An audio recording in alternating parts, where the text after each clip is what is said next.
同学好，接着我们来看一下第3页的部分哈。他说第6题，他说有个单摆哦，它是这样摆动的哈，它有所谓的 A 点、B 点、C 点、D 点。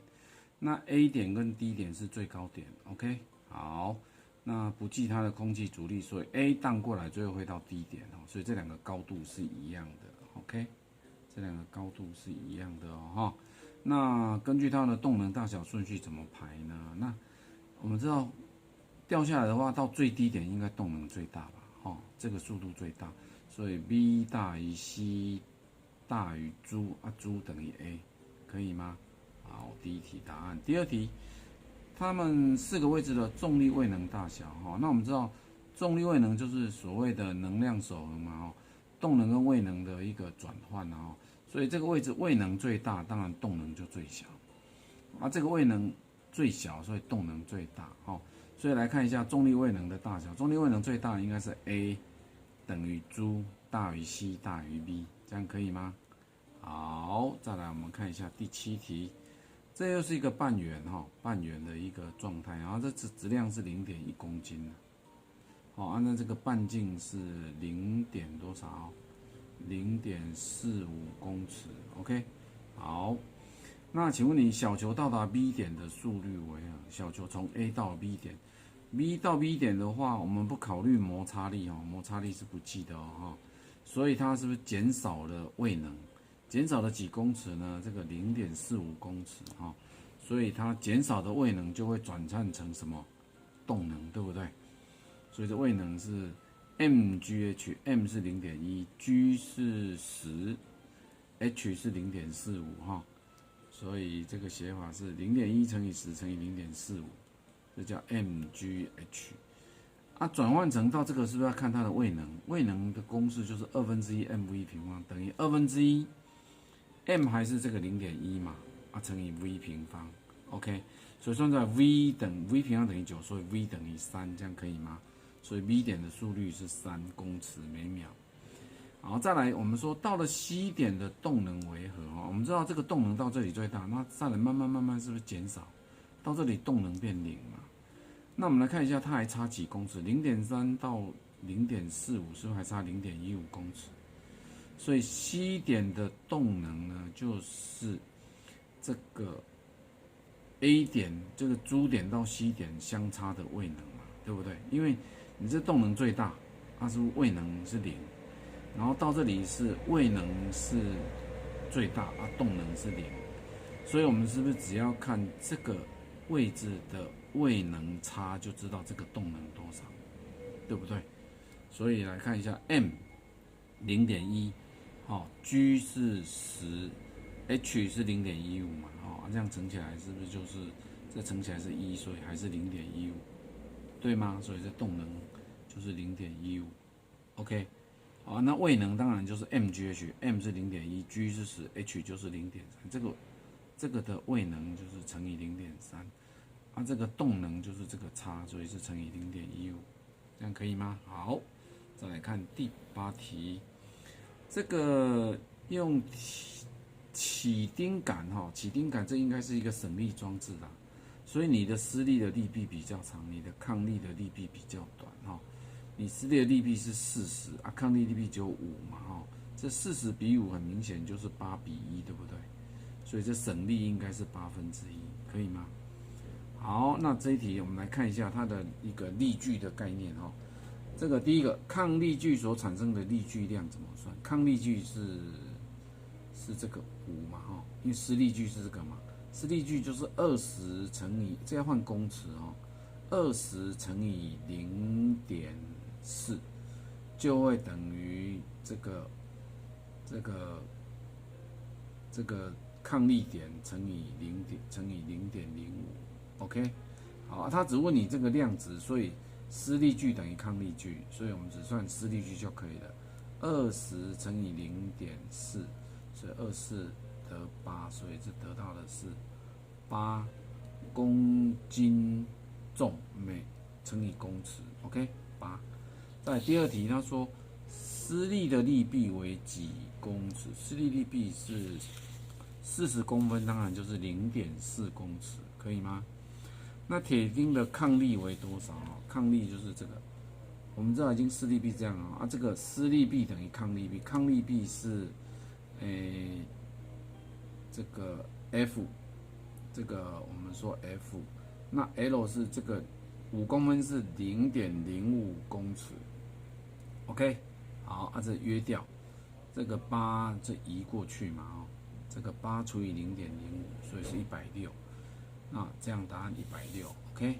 好，那我们刚刚也可以用一个快速解法，因为这个省力系数是1/8嘛，你这个是20啊，那这个20的施力的话，产生这个抗力的话，一定是更大嘛，20乘以8，160也可以，这样听懂吗？哈，这也是一个省力的系数的概念说法。再来的话，这个是一个施力的一个推门的一个状态了。我们知道推个门，当然是你的力矩越长越好。这个力矩就是你的施力乘以你的力臂，这个力臂是不是越长就越省力？这两个是反比嘛，对不对？好，那我们看一下哪一个最容易转动？那当然是 F2 嘛，不用讲了哈。那哪一个完全不转动？完全不转动就是你的施力线通过轴啊，譬如说这个 F5 通过轴，你当然施力没有用了。再来 F1是这样。施力的话也是通过你的轴，所以你的力臂是0，这个 L 等于0，所以最难转动所以是2个答案。再来门转动的难易顺序，那就照这个排嘛 ，F2 大于 F3 大于 F4 大于 F5 等于 F1，OK， 因为 F1 跟 F5 是通过力臂等于0，所以是最困难的 ，OK。好，以上呢这个有一个说明，给同学可以参考看看。再来看一下第10题，在水平面上的正方形啊，这里的正方形物体受到相同大小的作用力 F， 则物体的运动状态为什么状态啊？以这个状态的话，这个施力的话，那这样一拉，是不是代表它会怎么样？是不是会一个移动还是转动？如图，相同的作用力 F， 则物体的运动状态为何？这个物体的话，这两个是不是抵消？对不对？啊，这两个也什么抵消嘛？所以这合力是不是等于0？因为我们说力线是可以平移的啊，这力线可以平移的。所以这平移两个是相减的，这两个也是相减，所以呢它们力臂一样长，所以它应该是不转动 ，OK。好，再来看第11题，这是一个直夹剪了那直夹剪明显我们这个施力臂比较长，这 B1 就是你的施力臂 ，OK。然后你的抗力臂就是 DA D 到 A， 这个是你的抗力臂 ，OK。好。所以来看一下这个说明他说两个支 ABC ABC 跟珠 B1 什么？其中 ABC 是在什么在中间？ABC 这个因为推下来嘛这个应该是支点这个应该是施力点嘛这个是抗力点所以 B 是施力点在中间 ，OK。珠 B1 施力点在这里，这是施力点，那这个是抗力点这个是支点嘛，这个不会动 ，OK，主要是这个是施力点，所以这施力点，这个抗力点，这个是支点，所以 B 是变成抗力点 ，OK， 可以吗？好，来看第12题这是一个滑轮组这是定滑轮，这动滑轮 ，OK。好，他说体积100的物体 W 完全没入水中，不与容器底面接触，滑轮组的重量和细绳的摩擦力都不计。回答下列问题：第一个，当 F 施力150公克，所以这里是150公克时，物体可以维持平衡，则物体的密度为何？这体积100嘛，所受的浮力是不是液面下的体积乘以液体的密度水1，所以受到的是100克重的浮力，这样可以吗？那 F 150，因为这个是属于动滑轮，动滑轮的话是省力装置哦，所以这个省力变一半，所以这个150对不对？所以这里150，这150，所以这个支撑力就是变300，可以吗？所以这个浮的这个状态是300啊，因为它是受到浮力才300，所以没有浮力之前它本身应该是400，可不可以？可以吗？本身的质量还没有受到浮力之前是400公克。啊，要算这个的密度，这个密度是质量除以体积，质量是400嘛，啊，体积说是100，所以密度应该是等于4，这是第一题的说法哈，4。第二题将物体 W 提离水面的瞬间要施力多少哈？那提离的话变成没有受到浮力嘛，所以整个400的话要由 F 来支撑。那 F 的话这一条线是省力装置哈，所以省力各减一半，所以是400除以2，所以剩下多少？200，这样可以吗？好，第3题，这叫轮轴哈。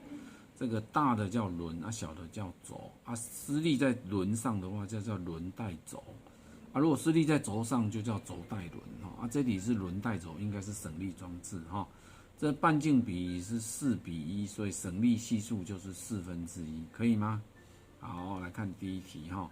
他说没有摩擦力，则施力大小 F 应该多少？这20嘛，20的省力就20乘以1/4，5公斤重，可以吗？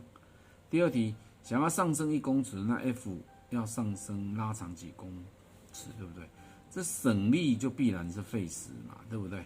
省力就费时，所以 F 要走更远 ，OK？